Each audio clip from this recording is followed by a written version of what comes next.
يمشي شوي يمشي سيد مدير العام اسمعني سيد مدير اسمعني ودي نجيب حديق مع سيد مدير العام خليك تجمع على وربي يفضل وربي يفضل. شكرا سيد الوزير الناس واقفه علاش هبطت اليوم اللجنه؟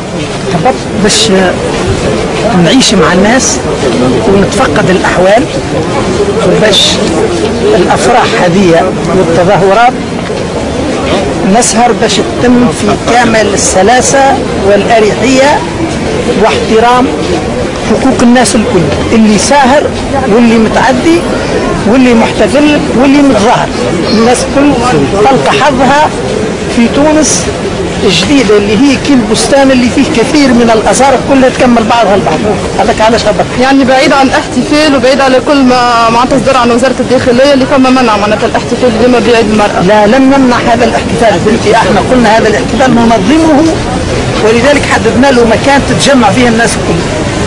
والمجموعات هذه اللي تعدت تعاملنا معها بكامل الأريحية وإن شاء الله الناس الكل تحقق مرادها هذه الليلة.